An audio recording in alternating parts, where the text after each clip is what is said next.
jërë ngeen jëf mbokki internet di baaxoo seetaan info Rewmi ñu ngi leen di nuyu di leen ziare di leen jaajëfal bu baax suñu entretien tey nag ñu ngi jàkkaarloo Bassirou Gueye yaakaar naa ñëpp ràññee nañ ko ci biir info Rewmi tey nag tey ñu fas yéene waxtaane lu am solo lu bari lépp rek lu soxal suñu réew mi di Sénégal jamono ji ñu toll yaakaar naa ku jàkkaarloo nit rawatina ku yëngu ci wàllum politique di leen waxtaane li nga xam ne mooy discours président bi nga xam ne jàll na fi ci 31 décembre bi waxtaane li nga xam ne mooy Covid 19 bi deuxième vague bi nga xam ne bi mu commencé ñëw ak léegi mi ngi lor ay bakkan yu baree bari ñu jàkkaarloo Bass yaakaar naa ku xool kanamam rek xam ne ku xarañ la ci wàllum politique Bassirou maa ngi lay nuyu. merci Ami jërëjëf ñu ngi lay fay auzu billahi mina sheytaani rajim bismillahi rahmaani rahim ginnaaw bu ñu sante yàlla bu baax julli ci yonent bi sallallahu taala wa sallam ñaanal xalif général des mourides Serigne Mountakha Mbacké mu yàgg fi loolu te wér ak mbooleem kilifay diine yi ñaanalit Serigne Cheikh Jëmb Fall xalifa maam Cheikh Ibrahima Fall mu yàgg fi loolu te wér ak mbooleem xalifa yi nga xam ni seeni maam ñoo àndoon ak Serigne Touba di ko jàppale ci liggéey bi alors di leen sant bu baax di leen gërëm di profiter également ci occasion bi di leen souhaiter une bonne et heureuse année di ko souhaiter également aussi aux internautes de info Rewmi fépp fu ñu mën di nekk ci àdduna bi di ñaan yàlla at mi doon atum jàmm ak salaam te vraiment ni ko sama sëriñ bu baax bi waxee Cheikh Ahmadou Rafa Mbacké Falilou ni 2020 buy dem bu ñu ko yërndu bu ñu ko gestu ndax yàkkamti woon mu dem ndax li fi jot a xew yépp kon ñu ngi sant ñu ngi gërëm mais aussi di profiter ci seen antenne bi di ñaan ci barkeb Serigne Touba suñu jarbaat suñu sœur suñu doom jaari saw mi nga xam ni tey ji yàlla dogal na mu réer biir France suñu borom nit ko ba mu génn ak jàmm ca fa mu nekk te buy génn nit yàlla na ko fekk ci sagoom fekk ko ci wér-gu-yaramam mais di lancer aussi un appel di ko jaar ci seen site bi ndax ñu ngi tàmbalee dégg une certaine presse di tàmbali wax yoo xam ni vraiment rafetul parce que bu fekkee jaari dafa bokk ci une famille sa famille elle est éplorée nekk ci ay njàqare nañu bañ di indi ay amalgame kenn xamul fu jaari nekk nañ ñaan yàlla mu feeñ nañu arrêté yi ñuy def di indi ay amalgame jaari elle est majeure elle est vaccinée te jàpp naa ne compétence yi mu am ba mayoon ko mu am bourse am parrain bu mel ni Serigne Mbaye Thiam président de la République recevoir ko moom ak famem elle n'est pas n'importe qui kon donc fépp fu muy nekk jàpp naa ni war na bon fu mu xam fu mu nekk nag boobu ba léegi ñu koy wër buñ koy gis yàlla nañ ko gis mu ànd ak sagoom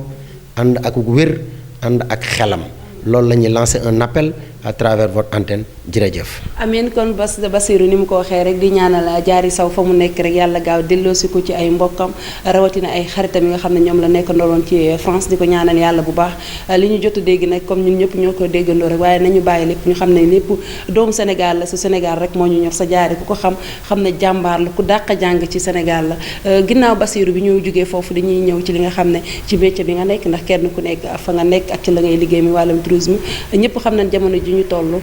tubaab yi ñëwatuñ hôtel yi doxatul lépp lu taxaw tey ban njàngat ngeen def moom ngeen war a fexe ba sauver année bi ci wàllum tourisme yi tubaab yi ñëwaat Sénégal xaw ci avance ndax ñëpp xam nañ ne luy soxla Sénégal.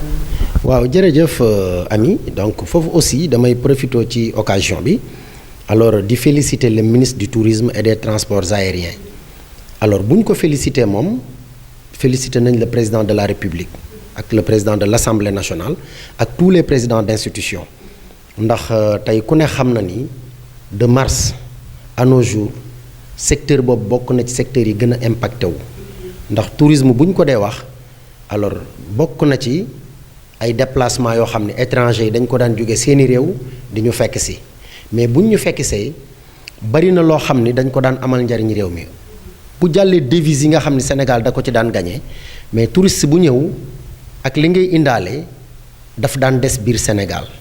ndax di nga dem ci hôtel yi di nga jël oto fay di nga dem ci marché yi jënd di nga jënd crédit kon donc touristes yi am na lu am solo loo xam ni dañ ko doon indil suñum réew kon bu yàlla dogalee ñu dem ba jàngoro ji tax réew yu bari tëj seeni frontière ngir mën a aaru ci jàngoro ji jàpp naa ne bu accès ba laal ñu dana metti lool te c'est vrai que metti na lool ci secteur bi alhamdulilah nag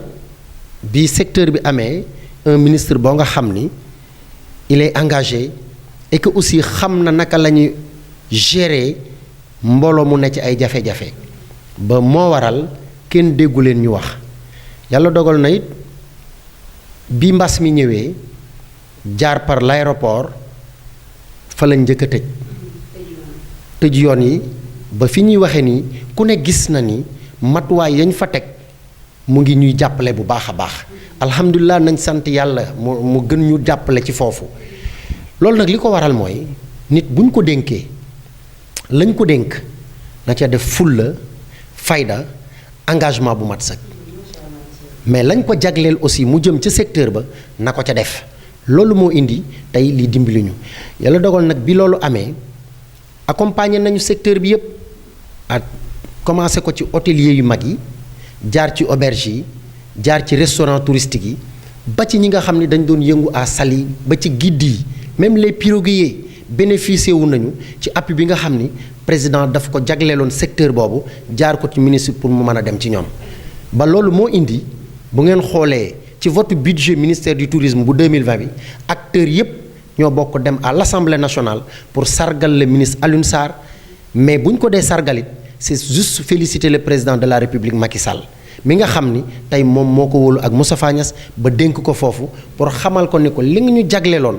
mu jëm si ci ñun ci budget ak ci appui ci fond bi agsi na ci ñun kon ñu ngi remercier baax le ministre kon ñu ngi koy féliciter di ko encourager di ko wax ni vraiment dinañ ànd ak moom ci liggéey bi ba mu réussir mission. comme ni mu ko waxee rek ñu doon di wax suñu naataango yooyu nga xam ne fépp ñu ngi fay jógee ci àdduna bi di ñëw Sénégal di ñëw di xool taarixu Sénégal dañuy dugg rek ci wàllum politique Bassirou coow li commencé woon na bari ci département bi surtout jamono ji ñu toll ñëpp xam ne département bi ñaari ministre moo fi am yenn saa ñu dégg diggante Gallo Ba coow li bëri tey nga yaakaar lan mooy problème bi ba président ku mu fi teg rek ngeen jàpp ne nit ñi ndaw ñi dañ ko war a xeex dañu war a dal ci kawam nga yaakaar ne jàppale nit ki ba président indi fi la neen gënul dal gi ñuy dal ci kaw yenn nit ñi surtout ku mel ne Gallo Ba fan yi passé coow li bëri na trop ci kawam même Dame Diop noonu.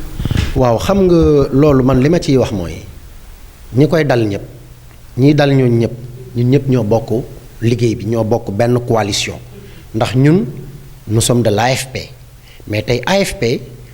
doon na parti boo xam ne ci biir Benno Bokk Yaakaar bi je pense que leadership ba fa ne ñun ñi ñu bokkal liggéey bi ñoom xam nañ ko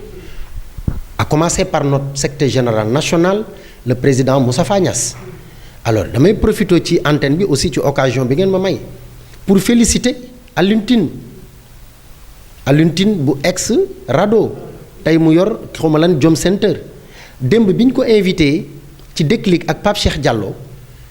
li mu wax vraiment Sénégal tey waroon nañ ci mën a def sax débat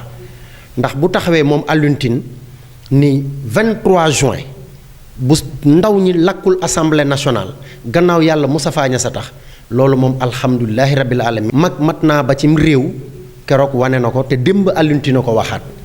nee na bu ñu lakkul assemblée nationale 23 juin Moustapha Niasse moo taxaw ne déedéet bu ko kenn taal ndax li alalu Sénégal la ñépp a ko bokk kon gàcce ngalaama le président Moustapha Niasse foofu vraiment rafetlu nañ taxawaayam te it noonu rek la mën a mel parce que Sénégal la ko ñor alors loolu bi mu jàllee comme li nga wax ñun dañu bokk benn coalition muy Benno Bokk Yaakaar ñu liggéey ba président Macky Sall gagné am 67000 voix lu musul am kon su amee yàlla dogal ñu bokk ak ay nawle ñii am cër ñi amaguñu cër di xaar dama ragal ni dañu war a ànd ak ñoom gunge leen ci cër bi ñu yor ba résultat mën ci génn pour bu ëllëgee président Macky Sall amaat confiance joxaat beneen doomu département de Mbacké voire même la région de Diourbel ndax Gallo comme ni nga ko waxee ñu ngi dégg coow yi mais Gallo jeune la comme ñun yàlla dogal na jox nañ ko ab direction même bu doon dafa recruter kenn nit it nañu jàpp ne kenn nit kooku ci département de Mbacké la bokk te kenn nit kooku am na une famille kon dañuy fexe mu jàll ci leneen mais tant que nag bàyyiwuñu guéguerre bi te bàyyiwuñu tendance yi bàyyiwuñu aussi lu waaye yor ñu jàpp ni dañ ko war a xeex ba jël mais tey ji bu ñu nekkee fii di wax ba ñu jëlee fi Gallo yàlla bu mu am ñu ngi koy ñaanal mu defay pro ndax il a une famille am na ñu mu jàppale il a une famille biologique mais également aussi il a une famille politique kon dañ koy ñaanal mu def ay résultats pour que bu ëllëgee keneen mën a am keneen am bu Gallo amee ma am keneen am mais day gën a yaatu mais moom mi yor ñu bëgg ko xeex pour nangu li mu yor mais bu ñu ko fi jëlee kan lañ koy jox mais bu ñu ko yóbboo feneen nag lan la ñuy wax heureusement que le président Macky Sall je pense bien qu'il est conscient du topp yenn détails yi di ci focaliser wu parce que il est mieux renseigné que quiconque parce que un président de la République je pense que ni renseignement yi muy jot ci nit yow may wax di yàq moom moo la gën a xam ka ngay yàq. léegi am solo mooy nañu joxonte loxo liggéey fexe ba département de Mbacké bi dugg ci loxol Benno Bokk Yaakaar ne serait-ce que pour une seule fois. ay ci dañuy dugg ci département ba tey ci la ñuy desandi muy ci coowul ndoxu Mbacké mi yaakaar naa coow li bëri woon na torop ñi naan ndox mi bu yàggul rek gis nañu président génn ci 31 décembre bi nit ñi doon nañ ko laaj ci wàllum ndox mi ba di ko laaj ci li nga xam ne mooy brassard rouge yi nga xam ne nit ñi ñu ngi koy takk tey bu ñuy doxu ñaxtu moom mu ne yére rek la ko jàppee yére bu nit ñi di sol noo jàngatee wax jooju rawatina ndoxu Mbacké mi nga xam ne coow li heure bu xëy di gën di jëm kaw. waaw xam nga ndox moom li ñuy wax mooy ndox source de vie lu ne mën nga ko ñàkk du la wàññi dara ba mu des ndox mu potable alors loolu nag su fekkee yàlla dafa dogal mu am ci ab département ndawi département ba wane seen bopp ba gis loolu ndax mënoon na fa nekk te ndaw ñi duñ ko lijjanti mais ñoom it c'est des jeunes très responsables ou bien ak ay adultes yu responsables ñu dem ba gis ni lii kat su continuer mën na faagaagal askanu Mbacké ñu taxaw ñoom di ci xeex di ci coow ba yàlla dogal ñu agsi ci fii et je profite de cette occasion pour féliciter le commissaire Ahmadou Touba Niane bi nekkoon au contrôle économique de Diourbel moom ak l'inspecteur Wade bi nekkoon dans le département de Mbacké ndax ndox boobu keroog bi ñuy def prélèvement bi pour yóbbu ko laboratoire pour analyser ko man mii la boole woon ak Wade ñun ñoo demoon defi prélèvement bi ñu bëri xamuñu loolu xëy na peut-être alors bi ñu ko yóbboo labo bi def ci lim ci war a def ñu ngi woon ci ay procédures xam nga nag nit ñi aussi dañuy xaw di yàkkamti léeg-léeg ndax bu fekkente ni dafa am réseau boo xam ne mooy alimenter tout un département wala toute une ville en eau su fekkee dañu war a defaraat réseau bi mais il faut que mu def temps ñu xool naka lañ koy régler mais ku ne xam na ndox mu bon kenn bëggu koo naan. man du ma ko naan keneen du ko naan keneen du ko naan kon waa Mbacké duñ ko naan léegi nag foofu dañuy lancer un appel au président de la République ak au ministre bi nga xam ni tey mooy Serigne Mbaye Thiam yor wàllu ndox mi nañuy communiquer surtout Serigne Mbaye Thiam les populations ont droit à l'information pour mën a xam fan la ñuy teg seen tànk mais bu nekkee dañuy wax tey jii ay techniciens wala moom pourquoi pas le ministre mais le président de la République gis nañ ko mu def ab doxantu le 31 décembre. mais pour quelle raison sëñ Mbaye Thiam du jékki-jékki wàcc ci département bu coow am mais def benn doxantu rencontrer population xool ndox mi mais ne serait-ce que sax mu tànq ci benn kaas wala benn butéel naan comme ñoom ñu waxtaan mu teg caayinam comme ñoom ñu caayin ci biir ndox mi ndax loolu lépp dafay wane ni kii kat mu ngi ñuy boole ci li mu nekk dafa war a ñëw ba Mbacké waa Mbacké tegal ko caayin def benn xadara ñu teg caayin bi muy naan comme ñoom di waxtaan ak ñoom nit ñi naqari wu ñoo waxal mais ku leen joxul information bu leer dama ni duñu la mën a déglu te danañu agité wu là ça c'est très normal ñu ngi ñaan nag le président de la République mu gaaw jàppale waa Mbacké pour que ñu mën a am de l'eau potable. comme ni mu ko waxee rek jàppale waa Mbacké ñu mën a am ndox mu baax mu ñu nag mën a naan ndax ndox dafa bokk ci dunduk doomu aadama dañuy dikk rek ci Covid 19 bi tey ñu gis deuxième vague bi commencé na bas ñu gis coow li ci commencé juddu màggali année la nañ ko mel ne màggalu ko Porokhane màggalu ko Mbacké Kajoor gi nga xam ne jàll na bërki démb moom it bokk na ci li nga xam ne dañu ko annulé tey ñu gis mbas mi commencé waat di dugg nit ñi gën a bàyyi seen loxo Bassirou ba tey rek dañu xëy dégg ay communiqué yoo xam ne ñi ngi wax ne Serigne Mountakha Bassirou nee na ñëpp takk ay masque ñu gis Touba département bi ni mu ci commencé bëri la ay cas surtout ay cas grave tey nga jàpp ne nit ñi lan lañ war a def ba moytu mbas mi bu baax a baax ndax jamono ji ñëpp xam na ne mbas mi ngi reyee bu baax. ami gis nga lii nii xew nii man dama jàpp ne nit ñi mesuré wuñu gravité bi pour la simple raison que ni dañ ko jàppe affaire wu waya mais cette maladie là ça tue day rey te du la jégal mais dem leen Baqiya man bërki démb rek dem naa fa yóbbu fa suñu benn sama goro bu noppalu mais da ngay tuddaat yàlla nga dem fii ñuy sange ci armeel yi mais rang la dëgg la am na ñuy faatu naturel boo waxee ñu naan la siburu li muy rey mais attention mbas mi day rey te day daaneel tey ji léeg-léeg da ngay gis nit mu naan la awma lu ma dépensé te bëri na mais non seulement day rey mais day fragiliser économie réew mi l'économie sénégalaise elle est à terre il faut que ñu xam loolu la ko fiy jële nag ñi ñu yaakaar tey yow boo feebaree da ngay dem jébbal sa bopp médecin bi mu diagnostiqué la ni la lii moo la dal bindal la ordonnance doo discuter mais comme doo discuter su ne lii nii nañuy def nii lan moo tax defuñu ko gis nga le mouride laa la wax le mouride il n'a pas de problème parce que le mouride est partout dans le monde. man façon taalibe yi xew léegi man xaw ma lan la man façon xeetu taalibe yi xew léegi xaw ma ay taalibe moderne lañ jàppee seen bopp xaw ma ay taalibe yoo xam ni dañuy booyee seen bopp taalibe nekk nit ñoo xam ne dañuy ñëw pour fragiliser yoon wi ndax noon bi doon xeex Serigne Touba ba nga ni jugu fi. Sëñ Muntaxa damaa jàpp ni dañ ko war a yërëm guddi yi ñu toll nii ndax mag la moomu dëkkam tey ji boo ko xoolee day maskaw jël kaala gi def ci yaram bi ba mu mat sëkk Sëñ Muntaxa amut lu gën a rëy liggéeyal Serigne Touba muy taalibe yii bu demee ba naan nañ ma may daayira yi nañ ma may te daayira yi nañ la njabootuk maamam nañ ma may feek àjjuma bi ak ba ca topp te kalaa ñëw na nga yëglu mais Sëñ Muntaxa dafa gën a am lu rëy toog recevoir leen xool taalibe maamam yi ñaanal leen yàlla def ci ñoom jàmm su demee ba retiré wu santaane lool santaane ay wàccee kaamil mais dañ ko war a jàppale ci liggéey bi te gis nga ñaari njiit bu ñu dajee cim réew ña dox ci seen diggante ñoo leen di jàppale président Macky Sall njiit la Sëñ Muntaxa Mbàkke njiit la fii bi ñu fi amee problème ba xale yi taali pëna Sëñ Muntaxa 1h du matin mu waroon a nekk ci lawraatam war a ne ci ay ñaanam war a ñaanal adduna bi yépp tey ñu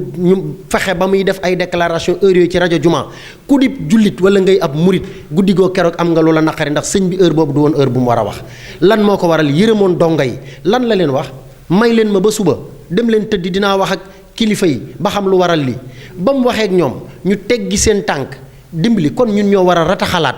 diggante boobu te xam ni ñun ñoo war a jàppale Sëñ Muntaxa ci gouvernement bi jàppale président Macky Sall ci gouvernement loolu nag je convoque la responsabilité des parents kilifa yi nañu wax ak njaboot yi mënuma laa jur dundal la màggal la wutal la métier wala jàngal la ba nga màgg ni lëng te duma la mënal dara kooku mënta ne taalibe yi nañ dellu seen bopp te xam ne ab murit ndigal la daan wéyee ab murit bu la sëriñ bi ne defal demal defita bul xam fan la la jëme ndax man yow laa yaakaar àdduna ak àllaaxira pare nga ca kon buñ ci bëggee boole nag bu sëñ bi waxee nga naan me loo naan me lan nga naan me Basiru ba tey ñu ngi jàkkaarloo Basiru wax na dëgg de ndax ñu ngi gën a moytu rek li nga xam ne mooy feebar bi di ko defee comme ni ko suñu sëriñ bi santaane sëriñ Mountakha Basiru ndax moom boo ko xoolee goree li mu addiyeeg mag yépp waaye teewul mi ngi takk maskam ku mel ne Cheikh Bass Abdou Khadir mi ngi jël kaalaam di takk ci kanamam sa ñëpp xam ne ne murid ndigal sa niri ndigal rek lañ doon doxee kon nañ ko continuer takk masque yi ngir ñu mën a dàq feebar bi suñu réew dañuy ñëw ci ensemble temps yi coow li bëri na ci assemblée nationale bi torop sa président bi moom daa mel ne dàgg sante rek la fi nekkee en fait non xam nga dafay dellu sax non gis nga am réew ay caaxaan da ko yorul am réew am po da ko yorul te dafa am ñoo xam ne dañ leen faa yónni di leen liggéeyloo ñoom ñuy fo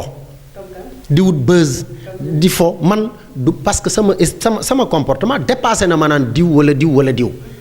gis nga nit mën naa dëbb dugub ba mu mokk te du tudd tur wala dugub ba mu mokk te doo tudd dëkk gis nga nit ñi bu ñu leen yónnee nañu xam li tax ñu yónni leen mais ñi yónnee aussi su ëllëgee nañ demaat ci yónneen ba ñu xool ba xam ñoom danañ yónni ñi fa nekkam déet parce que assemblée nationale dafa am ci lu mu tënku muy ay charte ak règlement intérieur mais soo ñëwee bëgg a wane buzz parce que lan la presse bi tiim nañ ma naa wax lu ma neex mais boo fa dajee kilifa gu mat kilifa dana la wax sa bopp. sa maam dundee sa place moo waral Moustapha Niasse kenn du ko jam naa ni liñ ko dénk da koy dox ba mu mat sëkk te ñun aussi il aura notre soutien te il a notre soutien te duñ ci dellu ginnaaw te loolu bu doon dañuy def assemblée dans les départements ñuy transférer par exemple sessions yi dans les départements bu fiy ñëw danañ xam ne ñun ñu ngi ci ginnaam te nous allons le soutenir mais pour quelle raison yow boo ñëwee mu leer na ni règlement intérieur bi nga tiim yow ñu jox la ko nga jàng ko xam li ci ne saa boo ñëwee da ngay bëgg a jalgati loolu pour wan à la face du monde ni leen kat nii régime bi jubuñu wala dañuy jalgati mais heureusement que léegi population yi c'est des intellectuels très avertis sooy def sa buzz ak a tëb ak a dal mel ni bëy dañ lay bàyyi nga def sa yëfi bëy su ëllëgee gay ndey reere la. Bas waxtu bi li ñu cërale woon li ci des bareetewul dañuy ñëwaat rek question bi joxe woon nañ ko léegi waaye dafa mel ni dañ ko tëb président Macky Sall ak brassard rouge yi nee na moom jàppeewu ko comme brassard rouge kii yu ko daal moom yëre la ko jàppee bi muy wax ci 31 décembre noo jàngatee loolu. waaw mais attends xam nga dama la wax sànq ni la le président Macky Sall amul ku ko ëppi renseignement ci Sénégal parce que c'est le président de tous les Sénégalais. am na ñoo xamante ni tey dañ leen di manipuler xam nga lu tax dafa am ay systèmes yuy xew te nit ñi duñ ko bàyyi xel tey ku mel ni Guy Marius Sagna nga baal ma xam nga moom day def benn désintéressement intéressé te nit ñi duñ comprendre c'est des lobbies. non c'est des lobbies yooyu dañuy bokk ci benn parti politique mais dañ leen di yabal ni leen yéen wane leen ni yéen politiku leen ci aw askan wi ngeen àndal di tëb ak a dal di takkuloo booy marsoy xonq mais tey gis nga Sonko bu jëloon réew mi Guy Marius Sagna dem rangé wu ci mais oui bu Sonko doon jël du ko jël sax naam dama ko waxee noonu pour wan sénégalais nañ def très attention sur ces gens là.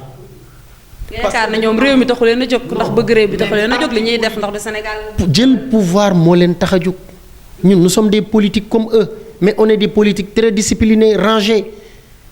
affaire bi question de fair play la dem nañ élection c'est des candidats malheureux mais ils n'ont qu'à accepter la victoire du président de la République mu jot ko par le biais d'une grande coalition avec des personnalités très responsables. mais bu loolu amee ñoom ñu nekk à côté bokk ci ay partis politiques foog ni ñoom ñoo ñu maguñu ñu et puis sénégalais yi damay wax ni gis nga ñi doon nelaw ñi yeewu dañ leen a fëgg ba ñu yeewu toog di xool kenn mënatu leen a nax ñaata yoon la fi organiser ay marche mu am fiasco parce que sénégalais yi tàmbali nañ leen a découvrir il faut que ñu xam loolu. aywa dañuy ñëw ci état d'urgence bi rek ak couvre-feu bi jaaraale li nga xam ne mooy ñàkk yi coow li bëri trop ci wàllum état d'urgence bi diggante Dakar ak Thiès bi mu commencé ak léegi yaakaar naa réseaux sociaux yi coow laa ngi mel ne ay ñëpp kenn ku ne ngi def dara pour président Macky Sall wax ji mel ne ay nga yaakaar ne bëggal nit ñi ak faj jar na loolu coow li nga xam ne topp na président Macky Sall. mais président Macky Sall bu yomal xiyaamee mais suñ borom da koy laaj ne ko askan wi nga yoroon noo leen yore woon mais ah bon day topp maanaam li neex nit ñi bàyyi ba pandémie bi rey nit ñi. mais day jël ay matuwaayam. xanaa feebar bi moom guddi lay dox. ne mais du question feebar bi guddi lay dox gis nga même bu dutoon feebar bi yoon dafa def fu yenn heure yi jotee nit ñi dem tëddi pour ne serait-ce que pour la sécurité du pays ñaata yoon nga fi dégg ay agression ay attaques mais tey jii nos forces de l'ordre ñu ngi def seen liggéey bu am solo une pierre deux coups lañ koy def bien vrai que ñu ngi fat nit ñi. mais également aussi ñu ngi sécuriser wàllu dëkk bi mais tey jii bu fekkente ni da ngay dox toute une journée ndax mënuñoo freiner activités yi nga war a wuti dépense war a wuti leneen ñu freiner la mais guddi gi war ngaa mën a tëdd na nga dallu sax au moins pour créer benn atmosphère familiale nga toog ak sa njaboot waxtaan ak ñoom encadrer leen xam kii et kii mais am na ñoo xamante ni mën nañu xëy 7h50 seen kër ba la ñu faa duggat 2h du matin mais lan la ñuy def am na ci jeeg joo xam ne borom ñi nga xam ne seen jëkkër dañ daan leen heure yi mais dañoo kontaan ndax bari na teel a tëdd si gi mais oui parce que bari na ci ñoo xam ni dañ ci daan boole di wër di doxaan rek bu ñu waxee ñu naan réunion bi ñu amoon ak séminaire baak sama chantier ba alors que ñu ngi woon ci kër jeeg ji tëdd léegi nag lii dafa leeral lépp nañuy toog ci wetu soxna yi nañuy toog ci wetu xale yi président Macky Sall li mu def nii jeeg jëpp a ngi koy ñaanal nag. du bari jigéen ñoo ci gën a kontaan. ñoo ci gën a bëgg parce que au moins yaa ngi am benn chaleur boo xam yaa ngi koy dund sa digganteeg sa borom kër. yaa ngi am chaleur yaa ngi koy dund sa digganteeg say doom mais topp bon soxna si mu nga kër ga rek grawut séminaire laa amoon wala chantier bi dafa tardé wala damay dem visite de nangam alors que ñu ngi ci digg lalu jàmbur yi tëdd. seen jabar yi ba yenn heure yi ñu doog a tëdd see. président Macky Sall na ko téye fi mu ko téye ba jàngoro ji jeex ak ñu door a dellu si voilà jërëjëf. alors pour le cas des vaccins gis nga li indi problème bi yëpp ba nit ñi coow man je lance un appel à la population sénégalaise il y a des gens yoo nga xam ne ils ne sont vertus que par des mensonges gëmuñu sax li ñuy wax ñoom mooy comme li ma wax rek ay nit ñoo xam ne dañu nekk à l'écart lenn moo leen intéressé photo yi président de la république ak ni ñu ko mën a amee rek bëgg nañu mais du noonu gis nga man mii di wax ak yow mais ñaata yoon laa ñàkk bi may nekk xale te pourtant dañ daan xëy rek yéene suba ñàkk am na kër délégué de quartier ba wala ñàkk am na école bu dee école sa papa ngay ànd saa ñu taxaw ñu dóor la pistolet bi tey nga ñàkku dem taxaw ne bu dee kër délégué de quartier ba nga ñëw tey ñu def la nga dem taxaw ne mais te ñu ngi dund ba nëga ni ñàkk yooyu gi bokk na mais bien sûr dama ni gis nga rougeole am na fi paludisme am na fi ak yeneen poliomyélite lan moo ko fi jëlee mais ñàkk yooyu mais loolu nag su amee tey xëy na li tax coow li bëri mooy que ni buur dafa bari lu muy yërëm léegi mais toll nay jamono ba maanaam ki nga xam ni dañ koo yilif day nangu ni moom dañ ko yilif bu musaan a gis R4 député ket day daw làqatu di yërndu wala mu naan pneu yi fii la jaaroon yow mi yilife it nga wane sa force ba ñëpp xam ne am nga force. gis nga buur bu la maanaam buur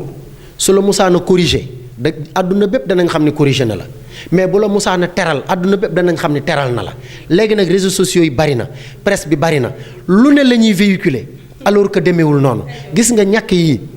na population beeg ñëpp organiser wu ñàkku pour ñu mën fi jëlee lii. ñëpp nee na président njëkk a ñàkku ak njabootam. mais dina ko def mais dinañ ko def. mais aussi je lance un appel aux jeunes tey jii fi ñu war a camper suñu sensibilisation te je profite de cette occasion franchement pour remercier Serigne Makhtar Mbacké bu soxna Awa Gadiaga de vous à moi moom bi mu xamee ne ñun ñu ngi ci programme bi di liggéey daf ñu woo appuyer ñu en masque yu doy ni ñu lii ñun ñoo ko waraloon sëñ bi comme nag yéen yàlla dogal na ay politique ngeen yéen a ngi liggéey ñun danañ leen jàppale ci masque yi. sëñ Makhtar Mbacké defal nañu ko ñun pour ñu mën a sensibiliser léegi nag loolu dañuy ñaan kilifa yëpp nañ ci jàpp mais nañu dem ci mayga yi parce que mécaniciens yi wala soudeur métallique yi wala tailleur yi bari na xale yoo xam ne tey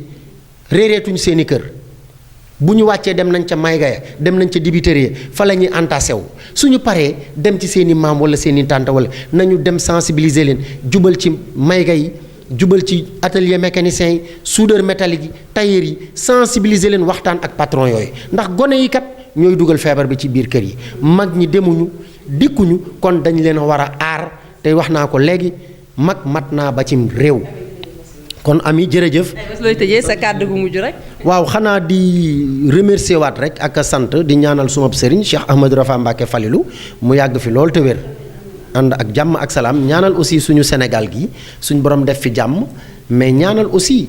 mboolem membre gouvernement de la coalition Benno Bokk Yaakaar ak jafe-jafe yi ñu nekk suñu borom kàttanal leen ba obstacle bii di Covid ñu mën ko surmonter ba di ko nettali avant janvier di dee ñu naan corona jeex na te ñëpp dem ñàkku ji te yàlla rek tax bu vaccin yi ñëwee. lii rek lañ leen di ñaan. jërëjëf Bassirou ñu ngi koy sant bu baax di ko gërëm ci waxtaan bu am solo bi nga xam ne waxtaane nañu ko tey la ma doon wax rek sama kàddu na nit ñi gën a moytu li nga xam ne mooy feebar bi ndax bari na lool ni ko comme ni ko suñu waa kër docteur yi waxee te takk suñuy masque booleeg di raxasu fu ñu toll rek booleeg di ñaax njaboot gi nga xam ne heure bu ñuy génn rek ñu takk seen masque ndax baax na ci lool ñu ngi leen di sant yéen ñëpp di leen gërëm di leen jaajëfal di sant Serigne Fallou bu baax a baax di leen jaajëfal beneen yoon ci beneen entretien incha